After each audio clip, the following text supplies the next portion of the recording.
जय हिंद दोस्तों इस वीडियो में आपको बताने वाला हूं national board of examination online form 2020 के बारे में कि कैसे आपको stenographer junior and senior assistant and accountant post का ऑनलाइन फॉर्म फिलअप करना है। तो आप इस वीडियो को देखते रहिए, मैं आपको इसके बारे में पूरी जानकारी देने वाला हूं जिससे कि आप इन सभी पोस्ट का फॉर्म बिना किसी मिस्टेक के भर पाओगे। तो चलिए दोस्तों शुरू करते हैं। दोस्तों मैं आपको फॉर्म फिलअप की जानकारी देने से पहले बता दूं कि मैंने अभी इसके जो एलिजिबिलिटी क्राइटेरिया है उसके बारे में वीडियो बनाई है, तो आप पहले ये वीडियो वॉच कर लीजिए। अगर इसको वॉच करने के बाद आपको लगता है कि आप इसमें आवेदन करने के लिए एलिजिबल हो तो आप इस वीडियो को आगे देखते रहिए। तो यहाँ पर मैं आपके लिए रजिस्ट्रेशन का लिंक वीडियो के डिस्क्रिप्शन में देने वाला हूँ, साथ ही आपको लॉगिन का लिंक भी मिल जाएगा। तो आपको सबसे पहले रजिस्ट्रेशन का लिंक ओपन करना है और ओपन करने के बाद आपके सामने यहाँ पर कुछ इंस्ट्रक्शन आ जाएंगे जिनको आपको क्लोज कर देना है। अब इनको क्लोज करने के बाद सबसे पहले आपको यहाँ पर रजिस्ट्रेशन की जानकारी भरनी है। तो पोस्ट अप्लाइड फॉर, तो आपको इसके ऊपर क्लिक करके जैसे कि आपने एलिजिबिलिटी की वीडियो देखी होगी तो आपको मालूम हो गया होगा कि आपकी क्वालिफिकेशन किस पोस्ट के ऊपर मैच होती है, तो वही पोस्ट आपको यहाँ पर चूज कर लेनी है। चूज करने के बाद उसका जो पे मैट्रिक्स लेवल है वो आपको देखने को मिलेगा, साथ ही दिया जा रहा है कैंडिडेट नेम। तो यहाँ पर आपको अपना नाम 10वीं की मार्कशीट के अनुसार भर देना है। फिर एक कंफर्म कैंडिडेट नेम। अब दोस्तों यहाँ पर आपको जो कैंडिडेट का नेम है उसको दोबारा से कंफर्म करना होगा। तो चलिए हम यहाँ पर इसको फिलअप कर देते हैं। ये फिलअप करने के बाद आप नीचे देखोगे जेंडर, तो जो भी आपका जेंडर है वो आपको चूज करना है। कास्ट कैटेगरी यहाँ से आपको अपनी सिलेक्ट कर लेनी है। फिर you do belong to economically weaker section, क्या आप इकोनॉमिकली वीकर सेक्शन से बिलोंग करते हो? अगर करते हो तो यस कीजिए, नहीं तो आपको नो कर देना है। तो चलिए हम यहाँ पर नो कर देते हैं। फिजिकली चैलेंज्ड, क्या आप विकलांग हो? अगर हो तो यस कीजिए, नहीं तो यहाँ पर भी आपको नो करना होगा। नो करने के बाद आती है डेट ऑफ बर्थ, तो आपको कैलेंडर के ऊपर क्लिक करके अपनी डेट ऑफ बर्थ चूज करनी है। पहले यहाँ से ईयर सेलेक्ट कीजिए, इसके बाद मंथ और फिर यहाँ से डे, तो आपकी डेट ऑफ बर्थ यहाँ पर आ जाएगी। अब ये डेट ऑफ बर्थ सेलेक्ट करने के बाद नीचे आपकी नेशनलिटी दी जा रही है जिसमें कि आप यहाँ से इंडियन सेलेक्ट कर लीजिए। फिर आधार नंबर। अब यहाँ पर दोस्तों ये आधार नंबर कंपलसरी रूप में ऐड किया गया है, यानी कि नंबर आपको भरना ही होगा। और इसके बाद आपको नीचे मोबाइल नंबर देखने को मिलेगा, तो आपको अपना मोबाइल नंबर यहाँ पर एंटर करना है और उसको दोबारा से डाल करके कंफर्म मोबाइल नंबर के अंदर कंफर्म कर देना है। फिर यहाँ पर दोस्तों आपको अपनी ईमेल आईडी फिलअप करनी है। तो चलिए मैं यहाँ पर ये ईमेल आईडी फिलअप कर देता हूँ और इस ईमेल आईडी को फिलअप करने के बाद आपको दोबारा से यहाँ पर इस ईमेल आईडी को डाल करके कंफर्म कर देना है। अब जितनी भी जानकारी आपने भरी है इन सभी जानकारी को यहाँ से कंफर्म कीजिए और कंफर्म करने के बाद जनरेट ओटीपी के ऊपर क्लिक कर दीजिए। जनरेट ओटीपी के ऊपर क्लिक करने के बाद यहाँ पर आपके सामने न्यू विंडो ओपन हो जाएगी जहाँ पर आपको नीचे कैप्चा कोड दे जा रहा है। कैप्चा कोड आपको यहाँ पर फिलअप करना है और फिलअप करने के बाद आपको सबमिट के ऊपर क्लिक कर देना है। इसके ऊपर क्लिक करने के बाद यहाँ पर आपको देखने को मिलेगा kindly use OTP received on your mobile number और ईमेल, यानी कि आपको इन्होंने ईमेल एंड मोबाइल नंबर के ऊपर एक ओटीपी भेजा है। जो ओटीपी आपको अभी प्राप्त हुआ है वो ओटीपी अब यहाँ पर आपको एंटर ओटीपी के अंदर भरना होगा। तो चलिए हम यहाँ से जो ओटीपी हमें मिला है इस ओटीपी को फिलअप कर देते हैं। ये फिलअप करने के बाद यहाँ पर आपको वैलिडेट ओटीपी के ऊपर क्लिक करना है। चलिए पहले हम इसको भरते हैं और भरने के बाद अब यहाँ से वैलिडेट ओटीपी के ऊपर क्लिक करते तो यहाँ पर आता है OTP has been validated successfully, यानी कि ये सही ओटीपी है। फिर यहाँ पर आपको नीचे देखने को मिलेगा डिक्लेरेशन, आपको इसके ऊपर राइट क्लिक कर देना है। राइट क्लिक करने के बाद जो कैप्चा कोड यहाँ पर आपको देखने को मिल पा रहा है आपको इसको फिलअप करना है और फिलअप करने के बाद सबमिट के ऊपर क्लिक करना है। और इसका मतलब यहाँ पर अभी जो आप देख पा रहे हो वो ये है कि आपको सभी जानकारी एक बार अच्छे से कंफर्म कर लेनी है, क्योंकि अगर आपने एक बार सबमिट कर दिया तो आप इसमें कोई भी जानकारी चेंज नहीं कर पाएंगे। तो चलिए हमारी जानकारी सही है इसलिए हम ओके कर देते हैं। अब ओके करने के बाद यहाँ पर आपका रजिस्ट्रेशन हो जाएगा, जैसा कि आप देख सकते हो रजिस्ट्रेशन सक्सेसफुल, और आपको यहाँ पर जो आपका एप्लीकेशन नंबर है वो भी मिल चुका है। तो अब आपको इसको क्लोज करना है और क्लोज करने के बाद आपको ये सेम जानकारी मेल और मैसेज के माध्यम से भी भेज दी गई, जिसमें कि आपको एक रैंडम पासवर्ड और आपका एप्लीकेशन सीक्वेंस नंबर या फिर यूजर ID दी हुई है। तो आपको क्या करना है, आपको यहाँ पर राइट साइड के अंदर देखने को मिल पा रहा है गो टू एप्लीकेशन फॉर्म। अगर आपके मोबाइल जहाँ पर भी आप इस फॉर्म को भर रहे हो, बेसिकली मोबाइल के अंदर अगर आप भर रहे हो और वहाँ पर आपके सामने गो टू एप्लीकेशन फॉर्म का ये लिंक नहीं आ रहा है, तो आपको क्या करना है, आपको प्ले स्टोर से puffin browser PUFFIN puffin browser download करना है। और डाउनलोड करने के बाद ये वेबसाइट वहाँ पर ओपन करनी है और ओपन करने के बाद आपको अपनी मोबाइल डिस्प्ले के राइट साइड में क्लिक करके 3 डॉट के ऊपर क्लिक करके वेबसाइट को डेस्कटॉप वर्जन के अंदर चलाना है और अपने मोबाइल को लैंडस्केप मोड में चलाना है और फिर आपके सामने यहाँ पर गो टू एप्लीकेशन फॉर्म का लिंक आ जाएगा, तो आपको उसके ऊपर क्लिक कर देना है। क्लिक करने के बाद यहाँ पर आपके सामने प्रोसेसिंग होगी, तो थोड़ा सा आपको वेट करना होगा। तो चलिए हम यहाँ पर वेट कर लेते हैं। तो बेसिकली वेट करने के बाद आपको यहाँ पर इस तरह से कुछ जानकारी आएगी, तो आपको उसको क्लोज करना होगा। फिर यहाँ पर आपके सामने है एप्लीकेशन सीक्वेंस नंबर, तो जो आपका एप्लीकेशन नंबर है वो यहाँ पर आपको फिलअप कर देना है।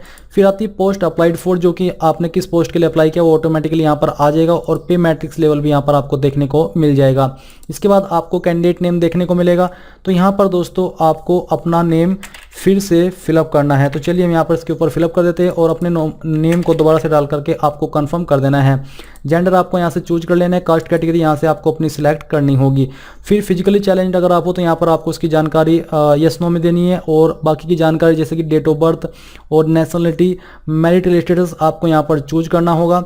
और इसके बाद यहाँ पर फादर हस्बैंड नेम, अगर आपकी शादी हो चुकी है तो पति का नाम दीजिए, नहीं तो आपको अपने पिताजी का नाम यहाँ पर एंटर कर देना है, और जो आपकी माताजी का नाम है वो नाम आपको यहाँ पर देना होगा, और ये भी आपको 10वीं की मार्कशीट के अनुसार भरना है। फिर यहाँ पर आपको क्वेश्चन पूछे जा रहे हैं, जैसे कि क्या आप NBA research associate process associate यानी कि इसमें से हो। अगर आप हो तो आपको यस करना है, या उससे हटा दिया गया है तो आपको यस करना है, नहीं तो नो कर देना है। बेसिकली आपको अच्छे से इसको रीड करना है। अगर आपके ऊपर ये चीज़ लागू होती है तो यस कीजिए, नहीं तो नो कर दीजिए।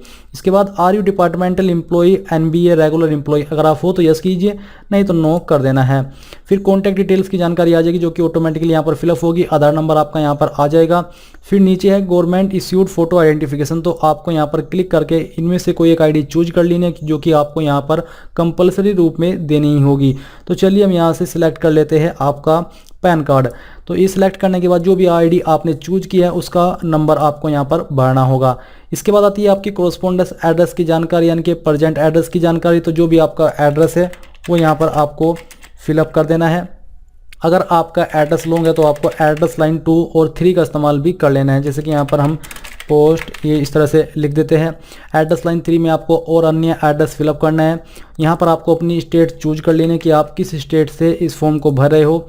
उसके बाद उस स्टेट में आप किस डिस्ट्रिक्ट से इस फॉर्म को भर रहे हो वो डिस्ट्रिक्ट यहाँ पर आपको चूज करनी है, और इसके बाद आपको अपने पोस्ट ऑफिस या जो आपका डिस्ट्रिक्ट है उसका पिन कोड एंटर कर देना है। Is permanent address same as present address, क्या आपका परमानेंट एड्रेस ही प्रेजेंट एड्रेस है। अगर है तो यहाँ पर यस कीजिए, नहीं तो उसको नो ही रहने दीजिए और अलग से यहाँ पर एड्रेस भर दीजिए। तो मैंने यहाँ पर यस किया, इसलिए ये एड्रेस ऑटोमेटिकली नीचे आ चुका है।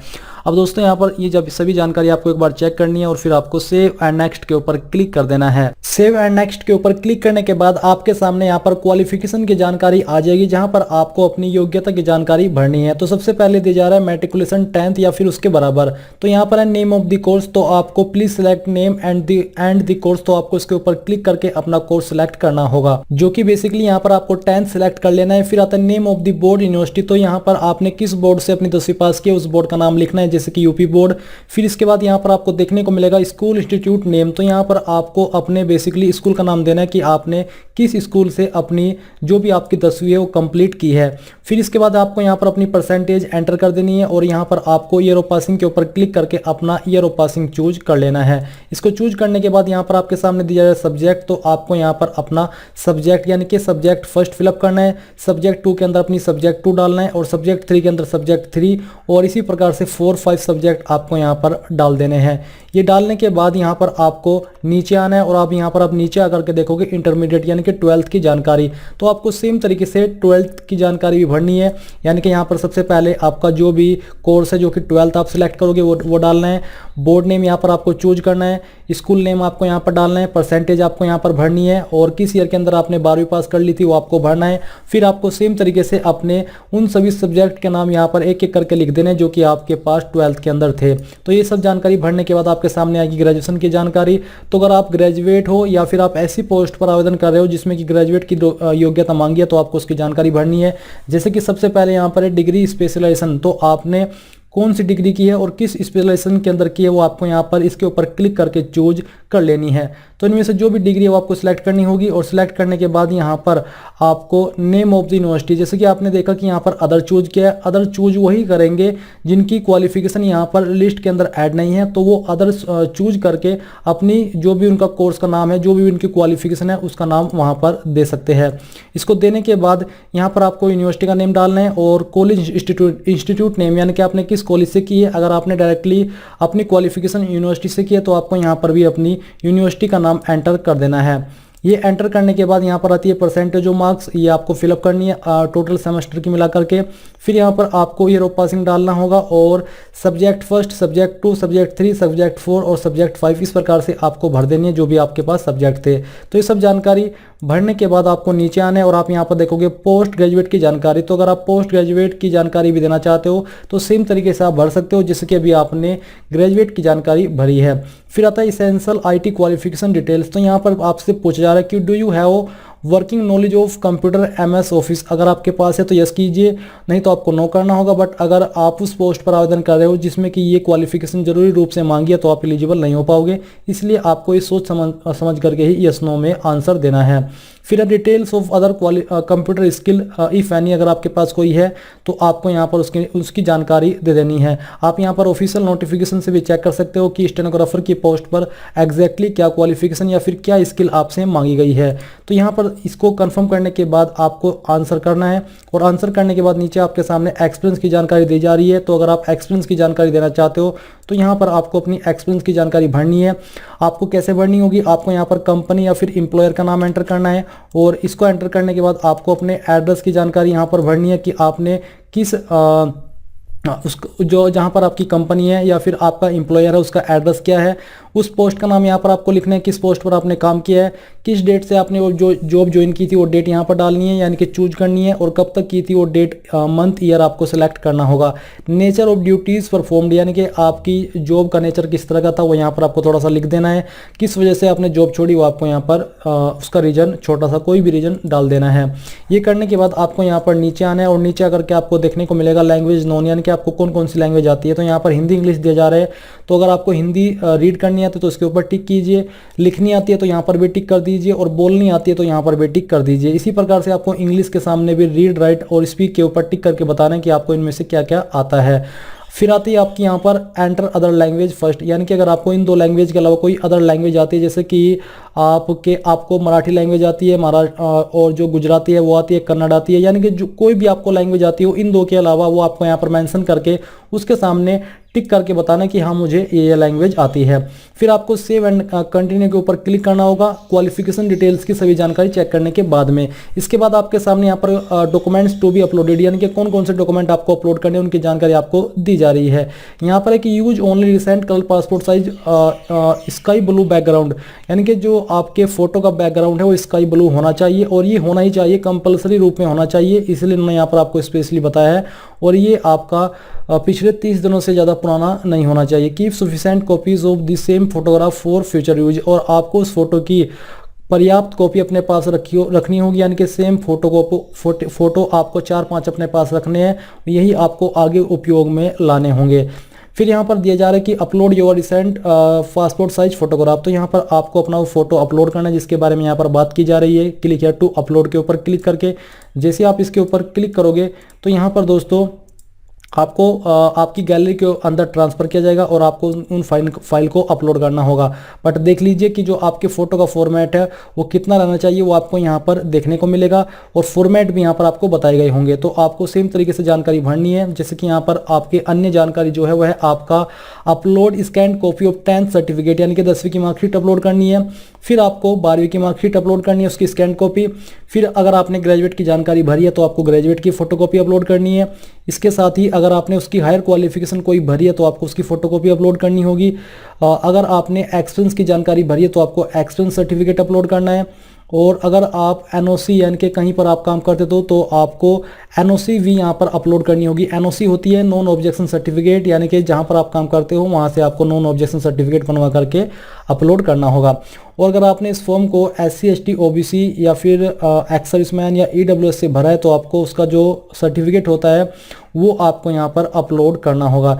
इसी के साथ यहाँ पर आपके नीचे दिए जा रहे हैं upload scan copy of caste, ये तो आपने हो गया। फिर आते हैं upload scan copy of identity proof, जो भी आईडी आपने चूज की थी वो आईडी आपको यहाँ पर क्लिक है टू अपलोड के ऊपर क्लिक करके अपलोड करनी होगी। फिर यहाँ पर आपको एग्जाम सिटी प्रेफरेंसेस, तो यहाँ पर आपकी एग्जाम सिटी प्रेफरेंसेस आप किसे देना चाहते हो आपको चूज करनी है। आपको नीचे आना है, चलिए हम यहाँ पर नीचे आते हैं और नीचे आकर के आप यहाँ पर 3 कोई सिटी में को प्रेफरेंस दे सकते हो, तो आपको इसके ऊपर क्लिक करके फर्स्ट सिटी चूज करनी है। इसके बाद आपको यहाँ पर एग्जाम सिटी प्रेफरेंस 2 के ऊपर क्लिक करना है और इस तीसरी भी प्रेफरेंस आपको दे देनी है। फिर यहाँ पर आपके सामने पेमेंट डिटेल्स आ रही है कि इसमें दोस्तों आवेदन करने के लिए काफ़ी ज़्यादा फीस है और ये फीस भी काफ़ी ज़्यादा है। इसके अलावा प्लस जीएसटी चार्ज जो चार्ज है वो भी अलग से जोड़ा गया है। तो इसलिए मैं आपसे कहना चाहूँगा पहले आपको एक एक करके सभी जानकारी को कंफर्म करना है, चाहे कितना भी समय आपका लग जाए, आपको वो जब सभी जानकारी अच्छे से कंफर्म करनी है। यहाँ पर प्रीव्यू के ऊपर क्लिक करके कंफर्म कर लीजिए। इसलिए ये मैं आपको बोल रहा हूँ दोबारा से कंफर्म करने के लिए, क्योंकि फीस ज़्यादा है। अगर एक बार कोई भी मिस्टेक हो गई तो उसको आप एडिट नहीं कर पाओगे, चेंज नहीं कर पाओगे।